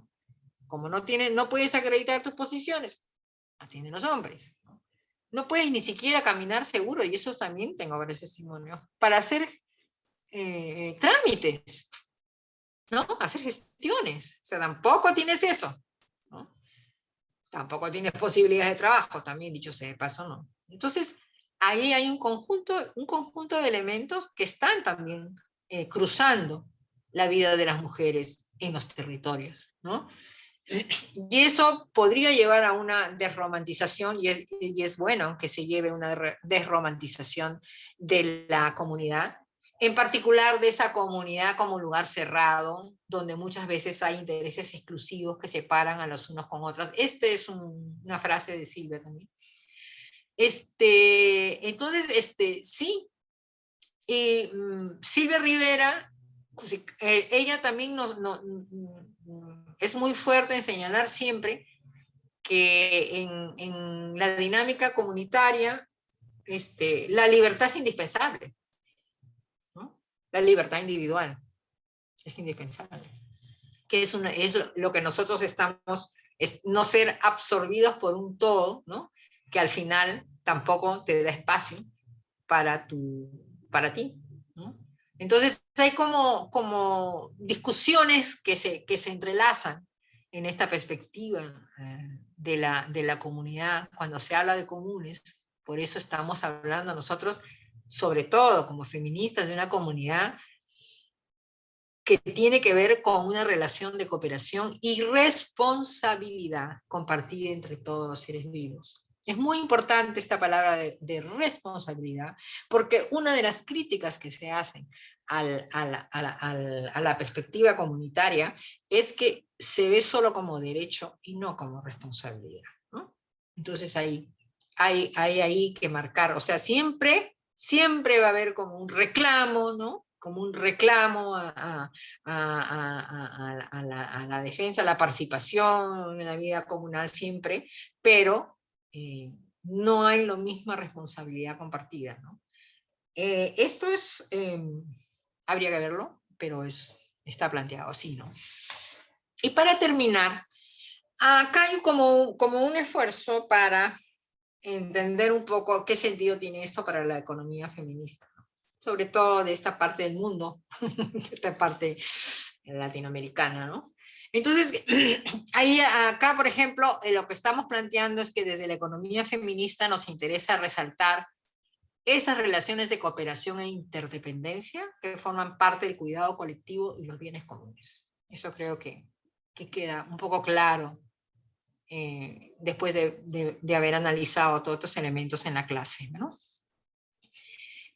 También realza un poco el rol de la lucha de las mujeres del Abya Yala, ¿no? Contra los extractivismos, ¿no? Que tiene lazos con las luchas de las mujeres de todo el pueblo. Y que en esa cuestión común del sostener la vida es donde se encuentra. Son luchas contextualizadas en la pérdida de sentido del desarrollo, basado en la creencia que el crecimiento, la industrialización, la redistribución de sus beneficios podrían ser las claves para revertir la desigualdad económica y social que se vive.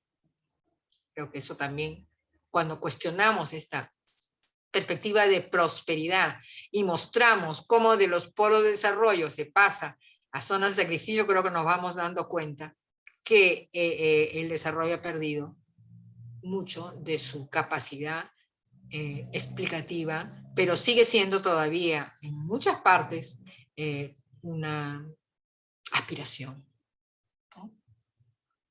La resistencia comunitaria frente a los extractivismos muestra la falacia de un uso ilimitado de naturaleza para controlarla y mercantilizarla bajo el supuesto de servir a las necesidades humanas. ¿Es humana o no? Sí. A esta práctica utilitaria y antropocéntrica, las prácticas cotidianas de los feminismos comunitarios, indígenas y populares han contrapuesto la cooperación y la solidaridad para todos. Creo que eso también es como una consecuencia de esto, ¿no?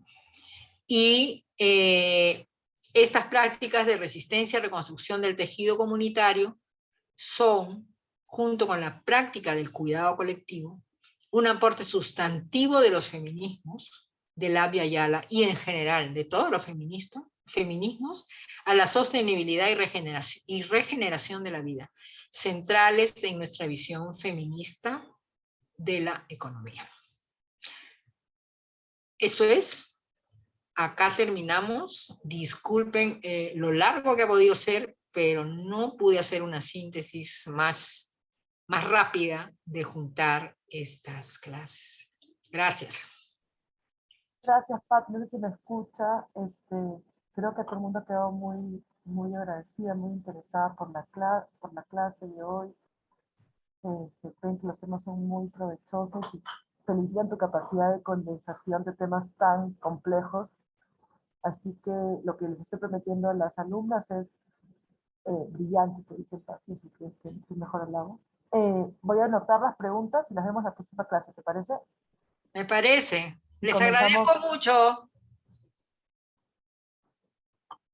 Buenas tardes a todas. Un abrazo grande. Un abrazo grande. Chao. Muchas gracias. Gracias a ustedes.